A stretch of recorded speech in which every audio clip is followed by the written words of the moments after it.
Assalamualaikum warahmatullahi wabarakatuh. Dalam video kali ini saya akan menjelaskan tentang materi sosiologi, yaitu masalah sosial. Masalah sosial itu tidak asing buat Anda. Kenapa masalah sosial ini sering dijumpai di media, kemudian di dalam kehidupan sehari-hari kayak gitu. Jadi masalah sosial ini sesuatu yang tidak asing. Cuman apa itu masalah sosial, itu perlu saya jelaskan. Masalah sosial itu adalah perbedaan antara seharusnya dasolen dengan kenyataan atau desain.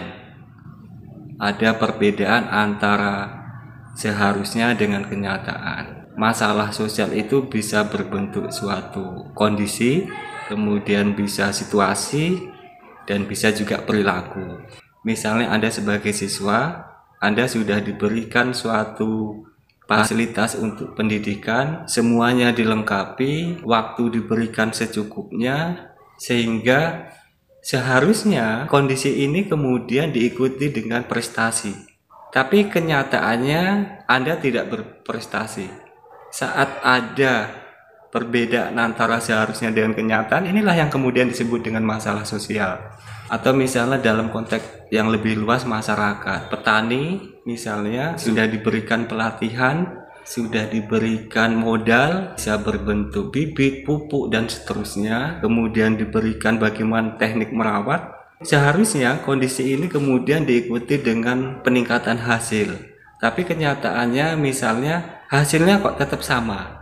Artinya ada perbedaan antara seharusnya dan kenyataan. Ini yang kemudian disebut dengan masalah sosial. Dalam konteks sosiologi, ada beberapa teori yang menjadi acuan untuk melihat suatu permasalahan sosial. Pertama adalah teori fungsional, kedua teori konflik, dan ketiga teori interaksionis simbolik. Untuk teori fungsional, tokoh-tokoh sosiologi seperti Emil Durkheim, Person, dan Robert Camerton ini adalah tokoh-tokoh teori fungsional. Menurut teori fungsional, bahwa masyarakat itu adalah suatu sistem di mana masing-masing komponen itu fungsional terhadap komponen yang lain. Ketika kemudian salah satu komponen itu tidak fungsional atau disfungsi, maka akan mengganggu komponen lain. Adanya komponen yang terganggu inilah yang kemudian menurut teori fungsional itu disebut dengan masalah sosial. Kemudian pandangan teori fungsional itu ada dua. Pertama adalah patologi sosial, dan yang kedua adalah disorganisasi sosial. Untuk yang pandangan patologi sosial itu menggunakan analogi sistem organ tubuh manusia. Manusia itu mempunyai komponen-komponen organ yang setiap organ itu mempunyai fungsi masing-masing, sehingga fungsi tersebut saling mendukung dan keterkaitan dengan komponen organ yang lain. Ketika kemudian salah satu komponen itu tidak fungsional atau katakanlah tidak berfungsi, ini akan mengganggu komponen yang lain. Ini yang kemudian disebut dengan penyakit. Itu analogi ini kemudian digunakan untuk menganalisis masalah sosial. Kemudian pandangan disorganisasi sosial. Disorganisasi sosial itu muncul akibat perubahan sosial yang cepat. Artinya perubahan-perubahan yang begitu cepat, baik itu teknologi, ilmu pengetahuan, dan lain-lain, itu kemudian mempengaruhi norma, mengganggu norma yang sudah ada, tatanan norma yang sudah ada. Terganggunya norma ini kemudian menurut pandangan ini disebut awal dari masalah sosial. Kemudian yang kedua teori konflik. Teori konflik ini ditokohi oleh Karl Marx, kemudian ada Ralph Dahrendorf. Menurut teori konflik, masalah sosial itu muncul ketika ada konflik sosial. Konflik sosial itu bisa berbentuk antar kelas, antar ras, antar etnis, seperti itu. Ada dua pandangan teori konflik melihat masalah sosial ini. Pertama, pandangan Marxis. pandangan Marxis itu yang namanya konflik sosial itu muncul ketika adanya ketidaksetaraan ekonomi antar kelas.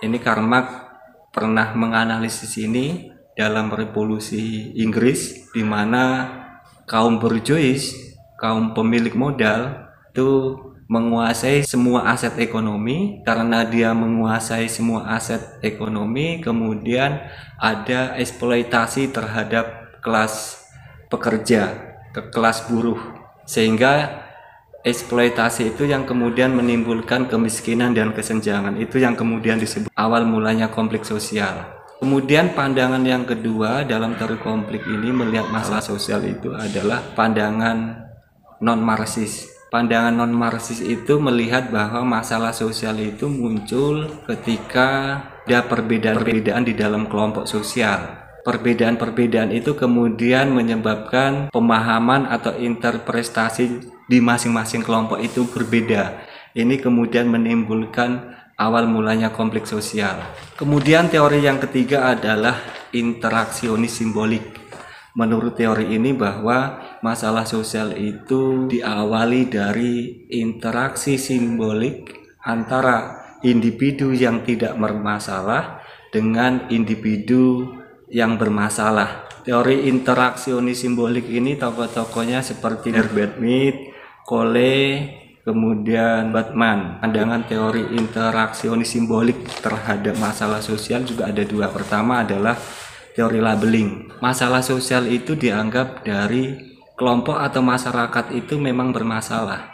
Ada pelabelan terhadap perilaku kelompok masyarakat dan seterusnya. Kemudian pandangan yang kedua adalah pandangan konstruksi sosial.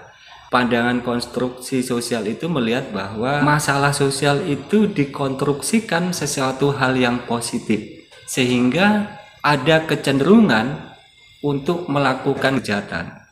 Jadi kesimpulannya bahwa masalah sosial itu adalah suatu kondisi di mana ada perbedaan antara seharusnya desolen dengan kenyataan desain. Ada 3 teori dalam sosiologi yang mengkaji tentang masalah sosial ini. Pertama adalah teori interaksionis simbolik, di mana teori ini ada pandangan patologi sosial dan ada pandangan disorganisasi sosial. Kemudian yang kedua teori konflik, di mana teori konflik ini pandangannya ada pandangan Marxis dan ada pandangan non-Marxis. Kemudian yang ketiga adalah teori interaksionis simbolik, di mana pandangannya ada pandangan labeling dan ada konstruksi sosial. Demikian penjelasan tentang masalah sosial dan teori sosiologi yang mengkaji tentang masalah sosial. Semoga bermanfaat. Assalamualaikum warahmatullahi wabarakatuh.